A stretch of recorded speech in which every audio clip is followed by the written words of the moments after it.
દંડકે સૂચના આપી પરંતુ ભાજપના જ ધારાસભ્યો આ સૂચના ન માની ભાજપના ધારાસભ્યોએ જે સૂચના ન માની હોવાની વાત સામે આવી છે।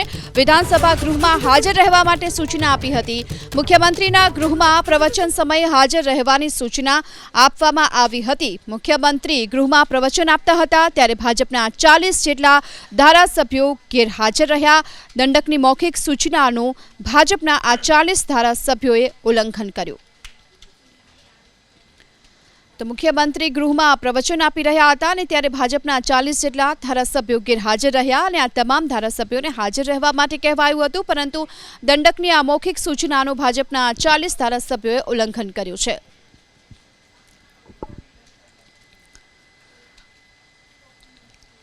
तो बजेट सत्रना छेल्ला दिवसे विधानसभा गृह में मुख्यमंत्रीए संबोधन कर्युं। अढ़ी दायकानो समय गुजरातना विकासनो सुवर्णकाळ होवानी वात तेमणे करी अने कह्युं के विकासनी गति गुजराते देश दुनियाने बतावी।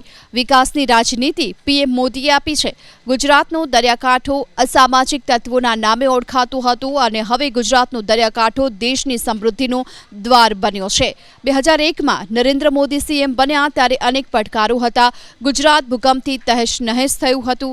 नरेन्द्रभाईए परिस्थितिनो ताक मेळववानुं शरू कर्युं अने गुजरातमां पाणीनी विकट परिस्थिति हती, परंतु आज सौराष्ट्र कच्छना आखरी गाम सुधी पाणी पहोंच्युं होवानी वात पण मुख्यमंत्री भूपेन्द्र पटेले करी छे। आ साथे ए पण कह्युं के कच्छनुं रण ए गुजरातनुं आजे तोरण बन्युं छे।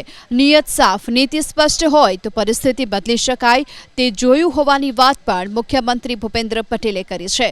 बजेट सत्रना छेल्ला दिवसे आज विधानसभा गृहमां मुख्यमंत्रीए पोताना संबोधनमां आ तमाम वात करी।